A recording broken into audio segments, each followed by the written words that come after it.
Mag-iikot ngayong araw sa ilang palengke sa Metro Manila ang mga opisyal ng Department of Agriculture. Lain po nitong matiyak na walang paglabag sa ipinatutupad na SRP sa mga produkto. Si Gav Villegas sa detalye. Gav. Dayan, sa mga sandaling ito ay nag-iikot o nagsasagawa ngayong umaga ang Department of Agriculture na Special Joint Price and Supply Inspection dito sa Mega Q-Mart sa Quezon City.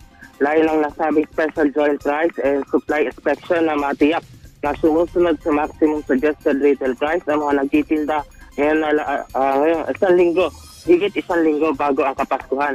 So nag-iikot sa mga sandaling ito ay nag-iikot sa fish section ng NEPA Q-Mart sila Agriculture Assistant Secretary Genevieve Guevara, FCI President and CEO Joseph Flo, pati na rin si PNP Chief of Directorial Staff Lieutenant General Edgar Alan Ucubo, pati na rin ang mga kinatuhan mula sa Department of Trade and Industry.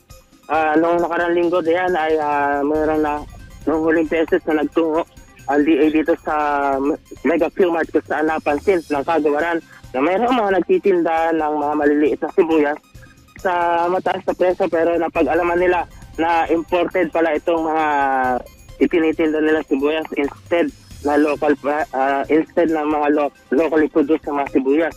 Sa mga sandaling ito, patuloy isinasagawa ang pag-iikot ng Department of Agriculture dito sa Mega Q-Mart sa Quezon City. At yan muna update, balik kayo diyan. Maraming salamat, Gav Villegas.